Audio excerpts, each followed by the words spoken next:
She was just a little girl with a porcelain doll, but what she did next would prevent a war that could have destroyed everything both communities had built. 8-year-old Mercy Whitmore clutched her most treasured possession against her chest as tensions crackled through the air like lightning before a storm. The trading post had fallen silent except for the sound of men's hands hovering dangerously close to their weapons. Her father Thomas stood rigid behind the wooden counter, his jaw clenched as he faced the group of native warriors who had entered his store. The lead warrior's eyes swept across the shelves with the intensity of someone who had learned not to trust easily. Other settlers had gathered near the windows, their whispered conversations creating an undercurrent of fear that even Mercy could feel pressing against her small frame. The porcelain doll in her arms had been her constant companion since her mother's passing 2 winters ago. Its painted blue eyes and delicate dress represented everything precious in her young world. But as she watched the standoff unfold, something stirred in her chest that she couldn't quite name. A movement near the doorway caught her attention. Behind the imposing figure of the lead warrior stood a girl who couldn't have been much older than herself. The native girl's dark eyes darted nervously around the room, taking in the hostile faces and tense postures. Her simple doe-skin dress was beautifully crafted, but Mercy noticed how she kept her gaze lowered, as if trying to make herself invisible. The silence stretched on, heavy with unspoken threats and generations of mistrust. Mercy felt her father's tension radiating across the room like heat from a forge. She knew that one wrong word or sudden movement could shatter whatever fragile peace existed in this moment. But something about the other girl's frightened expression reminded Mercy of her own loneliness since losing her mother. Without fully understanding why, she found herself taking a step forward, her small feet carrying her away from the safety of the corner where she had been standing. The native girl's eyes widened in surprise as Mercy approached, the porcelain doll still cradled in her arms. Every adult in the room seemed to hold their breath, sensing that something unexpected was about to happen. But none of them could have predicted what this 8-year-old girl was about to do, or how her next action would change the course of both their people's futures forever. Mercy extended the porcelain doll toward the native girl with trembling hands, her voice barely above a whisper as she spoke the only words that mattered. "She's lonely too. Maybe you could take care of her." The simple gesture cut through the tension like a blade through silk, leaving everyone in the trading post frozen in disbelief. The native girl stared at the offered doll with wide eyes, her mouth slightly open in shock. She glanced quickly at the imposing warrior beside her, then back at Mercy's earnest face. The adults around them seemed to have forgotten how to breathe, their carefully maintained positions of suspicion and defense suddenly feeling foolish in the face of such innocent generosity. Thomas Whitmore felt his throat tighten as he watched his daughter offer away her most precious possession to a complete stranger. The doll had been his late wife's final gift to Mercy, a symbol of love and comfort during the darkest period of their lives. Yet here was his little girl, extending it freely to someone she had never met, simply because she recognized another child's sadness. The lead warrior, Chief Dakota, studied the scene with eyes that had witnessed decades of broken promises and betrayals. His weathered face showed no emotion, but something in his chest stirred as he watched this pale-skinned child risk the displeasure of every adult in the room to show kindness to his daughter, Ayanna. Ayanna hesitated for a long moment, her small hands reaching toward the doll before pulling back uncertainly. She had been taught to be wary of the settlers, to expect nothing but suspicion and hostility from their kind. Yet this girl's eyes held no deception, only a pure desire to share something beautiful. When Ayanna finally accepted the doll, cradling it against her chest with the same tenderness Mercy had shown, several of the settlers shifted uncomfortably. They had come here expecting conflict, preparing for the worst possible outcomes.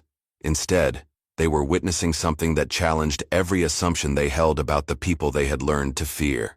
Chief Dakota placed a gentle hand on his daughter's shoulder, his stern expression softening slightly as he looked down at her wonderstruck face. The doll's porcelain features seemed almost ethereal in Ayanna's careful grip, a bridge between two worlds that had been built on misunderstanding and mutual distrust. But as touching as this moment was, none of them realized that outside the trading post, other eyes were watching. Men with harder hearts and darker intentions had been monitoring this meeting, waiting for any excuse to justify the violence they had been planning. And what they were seeing through those windows was about to make them very angry indeed. The moment of peace shattered like glass against stone when the trading post door burst open with violent force. 3 men stormed inside, their faces twisted with rage and their hands already reaching for the weapons at their sides. The leader, A scarred man named Garrett Mills pointed an accusing finger at the scene before him. "What in blazes is going on here, Whitmore?" Mills snarled, his voice carrying the kind of venom that had been poisoning relations between the communities for months. "You're letting these savages corrupt your own daughter now." Thomas stepped protectively in front of Mercy, but she still clutched at his leg, confused by the sudden eruption of hatred in the room. Ayanna instinctively moved closer to her father, the porcelain doll pressed tightly against her chest as if it could shield her from the malice radiating from the newcomers. Chief Dakota's warriors tensed, their hands moving to their own weapons in response to the obvious threat. The careful diplomacy that had brought them here for peaceful trade was crumbling before their eyes, replaced by the familiar dance of aggression and mistrust that had claimed too many lives already. Mills advanced further into the room, his companions flanking him with practiced menace. "We've been watching this place, waiting to see what kind of deals you've been making behind our backs. And here we find you, letting your girl play house with their kind like they're something other than dangerous enemies." The hypocrisy of the situation wasn't lost on Thomas. These men had been stirring up trouble for weeks, spreading rumors about native raids that never happened, and pushing for aggressive action against peaceful tribes. Now they were using his daughter's innocent gesture as justification for the conflict they had been desperately trying to provoke. Chief Dakota spoke for the first time since entering the trading post, his voice steady but carrying an edge of steel. "We came here in peace, seeking fair trade for winter supplies. Your people invited this meeting. Nobody invited you anywhere." Mills shot back, spitting on the wooden floor. "And now we catch you using children to soften us up for whatever trick you're planning next." Mercy looked up at her father with tears beginning to form in her eyes. She couldn't understand why her simple act of sharing had made these men so angry. The doll had seemed like such a natural thing to give, a way to help another child feel less alone in a world that often seemed too big and frightening. But as the confrontation escalated around her, with voices rising and hands moving closer to weapons, Mercy began to realize that her gesture of friendship might have just lit a fuse that could destroy everything her father had worked to build. And somewhere in the back of her mind, a terrible thought began to form about what these angry men might be planning to do next. The situation exploded into chaos when Mills grabbed for Ayanna, clearly intending to use the native girl as leverage against her father. But his rough hands never reached their target. Chief Dakota moved with the fluid grace of someone who had spent decades protecting his people, intercepting Mills with a grip that made the settler cry out in pain and surprise. "You will not touch my daughter," Dakota said quietly, but his words carried the weight of absolute authority. The other settlers in the room backed away instinctively, suddenly realizing they were facing a man who had survived countless battles and would not hesitate to fight for his child's safety.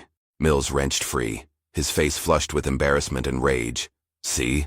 This is exactly what I've been telling everyone. Give them an inch, and they'll take everything we've built here." Thomas found himself caught between two impossible choices. He could support Mills and his companions, maintaining his standing in the settler community, but destroying any chance of peaceful coexistence.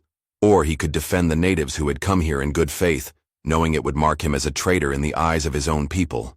Mercy watched in horror as the adults around her prepared for violence. The porcelain doll that had seemed like such a symbol of hope moments before now felt like evidence of her terrible mistake. She had thought she was helping, but instead, she had somehow made everything worse. Ayanna pressed closer to her father, the doll still clutched in her arms despite the danger surrounding them. Her dark eyes met Mercy's across the tense space between them, and in that moment, both girls understood that they had become unwitting symbols of a conflict much larger than themselves. The standoff might have erupted into bloodshed right there in the trading post, but a new voice cut through the tension from the doorway. "Enough." The word was spoken with such quiet authority that every person in the room turned to see who had dared to intervene. An elderly native woman entered the trading post with slow, deliberate steps. Her weathered face carried the wisdom of someone who had seen decades of conflict and understood its true cost. Behind her walked an equally aged settler, a man whose gray beard and calloused hands marked him as one of the area's founding pioneers. Chief Dakota straightened with visible respect as the woman approached. "Grandmother Ayanna," he said, using the title of honor reserved for the tribe's most revered elder. The fact that his daughter shared her name was no coincidence. The old settler moved to stand beside Thomas, placing a steadying hand on his shoulder. "Samuel Morrison," he introduced himself to the room, though most knew him as the man who had first established peaceful trade relations with the local tribes years earlier. But as these elders prepared to speak wisdom into the volatile situation, Mills and his companions exchanged glances that suggested their patience for talk had run out. Whatever they had planned for this day was far from over, and the presence of respected elders might not be enough to prevent the violence that seemed increasingly inevitable. Grandmother Ayana moved with purpose toward the two girls, her ancient hands reaching out to gently touch both Mercy's blonde hair and her namesake's dark braids. When she spoke, her voice carried the weight of generations, cutting through the hostility like sunlight through storm clouds. "I see two children who understand what their elders have forgotten," she said, her eyes moving deliberately around the room to meet each adult's gaze. "They see hearts, not colors.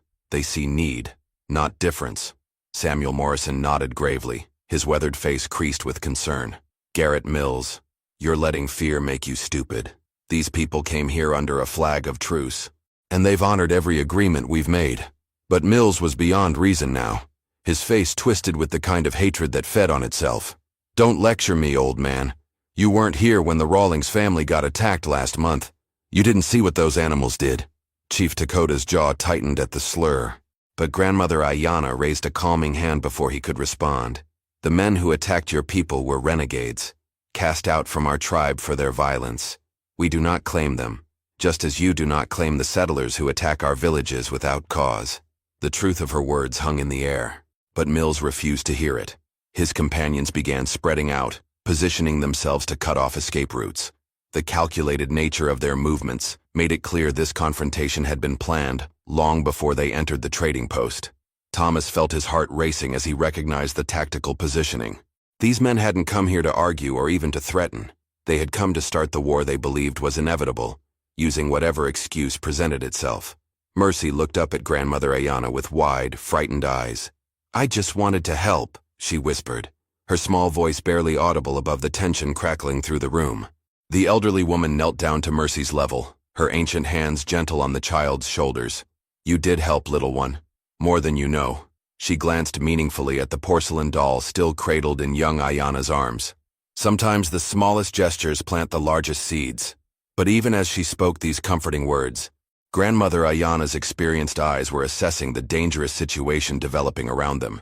She had lived through too many conflicts not to recognize the signs when talking would no longer be enough. Mills stepped forward again, his hand now openly resting on his weapon. "Enough of this nonsense. Thomas, you're going to choose a side right now. Are you with your own people, or are you throwing in with these savages?" The ultimatum hung in the air like a blade waiting to fall. Every person in the trading post understood that the next few moments would determine whether this day ended in peace or bloodshed. And somewhere outside, more men were gathering, drawn by the sounds of conflict and ready to finish what Mills had started. Thomas Whitmore straightened his shoulders and made the hardest decision of his life. "I choose what's right, Garrett, and what's right is honoring the agreements we made with Chief Dakota's people." Mills's face contorted with rage and betrayal. "Then you're a traitor to your own kind, Thomas. And traitors get what they deserve." The threat was barely out of his mouth when the trading post door crashed open again, revealing a dozen more armed settlers led by Mills's brother Jake. The carefully orchestrated nature of the ambush became clear as men positioned themselves at every window and exit, trapping everyone inside. Chief Dakota's warriors reached for their weapons, but they were outnumbered 3-1. The elderly Samuel Morrison stepped forward with his hands raised, trying desperately to prevent the massacre that seemed inevitable. "This is madness, Jake Mills," Morrison called out. "You're talking about murdering people who came here under a peace flag." "Peace?" Jake Mills laughed harshly. "There's no peace with their kind. Never has been, never will be. Today we end this pretense once and for all." But as the settlers prepared to act on their violent intentions, something unexpected happened. Mercy Whitmore broke away from her father's protective grip and ran to stand directly between the armed men and Chief Dakota's family. Her small frame seemed impossibly fragile against the backdrop of adult hatred and violence. "No!" she cried out, her young voice carrying surprising strength. "Ayana is my friend now. You can't hurt my friend." The sight of an 8-year-old girl defending a native family with nothing but her own courage sent a ripple of uncertainty through the armed settlers. Several of them exchanged uncomfortable glances, suddenly confronted with the reality of what they were about to do. Young Ayanna, still clutching the porcelain doll, moved to stand beside Mercy despite her father's urgent whispered commands to stay back. The two girls faced the armed men together, their joined hands a symbol of everything the adults had failed to achieve through words and treaties. Grandmother Ayanna rose slowly to her feet, her ancient voice carrying clearly through the tense silence. "Look at them," she said, gesturing toward the two children. "Look at what you are about to destroy." For a moment, it seemed as though the power of the children's gesture might prevail over the darkness that had taken hold of the situation. Several of the younger settlers lowered their weapons slightly, their faces showing the first cracks in their resolve. But Jake Mills had come too far to back down now. His hand tightened on his rifle as he stepped forward, his cold eyes fixed on Chief Dakota. "Get your daughter away from there. Chief, what happens next is on your head." The ultimatum hung in the air like thunder before lightning.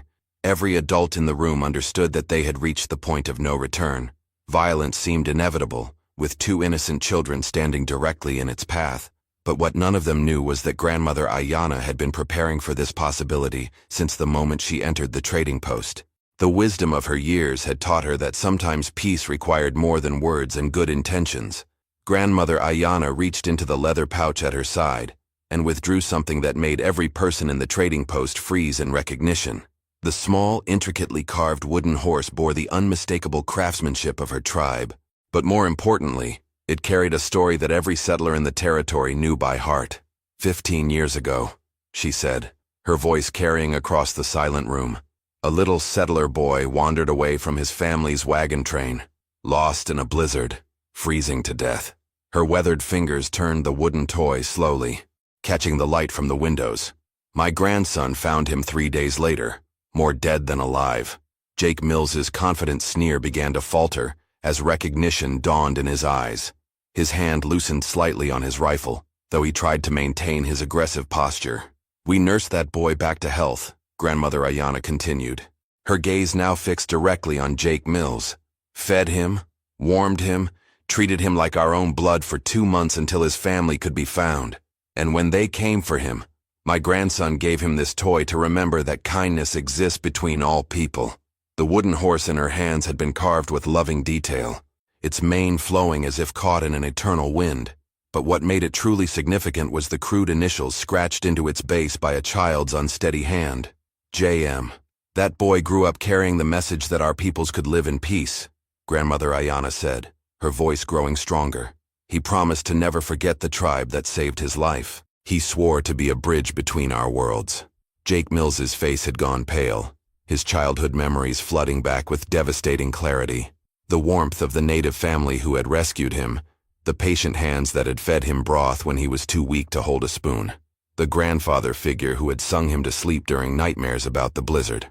Several of the settlers behind him began lowering their weapons as they recognized the story they had all heard countless times.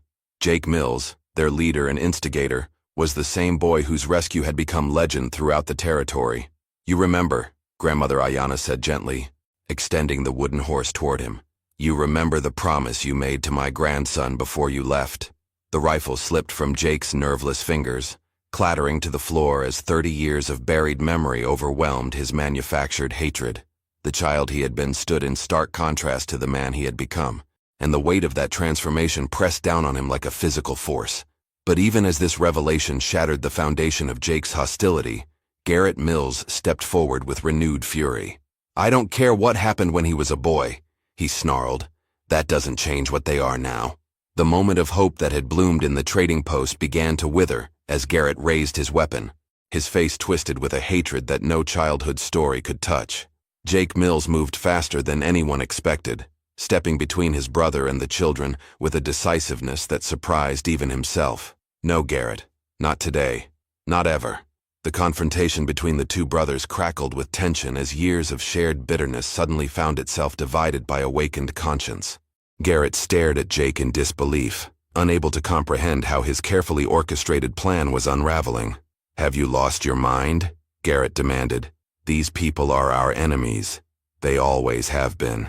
Jake's voice carried new strength as childhood memories continued flooding back. "The only enemy here is the hatred we've been feeding like a fire." He turned to address the other armed settlers. "How many of you have actually been attacked by Chief Dakota's people? How many have lost family to their actions? The uncomfortable silence that followed spoke volumes. The settlers began looking at each other with growing uncertainty, realizing that their aggression had been built on rumors and fear rather than actual experience. Young Ayanna stepped forward and carefully placed the porcelain doll at Garrett's feet, her small voice clear in the tension-filled room. "Mercy shared with me because she has a good heart. Maybe you can learn to share too." The simple gesture from a child cut through Garrett's armor of hatred more effectively than any argument or threat. He stared down at the doll, seeing not a symbol of cultural contamination, but evidence of the pure intentions that adults had corrupted with their prejudices. Chief Dakota spoke for the first time in several minutes, his voice carrying dignity despite the ordeal his family had endured. "We came here seeking trade and friendship. We leave with hope that our children's generation will be wiser than ours." Thomas Whitmore stepped forward, his decision made. "The trading will continue. Anyone who wants to be part of building something better is welcome. Anyone who wants to spread hatred can find somewhere else to do it." Grandmother Ayanna approached Jake Mills and pressed the wooden horse into his hands. "My grandson never stopped believing in the boy who promised to remember kindness. Today, you honored his faith." Jake's eyes filled with tears as he held the carved toy, feeling the weight of the man he could have been all along. "I'm sorry," he whispered, the words directed at everyone in the room but especially at the child he had once been. As the armed settlers began filing out of the trading post, their appetite for violence thoroughly diminished. Mercy and Ayanna found themselves standing together once again. The porcelain doll had been returned to Mercy's hands, but something far more valuable had been exchanged between the two girls.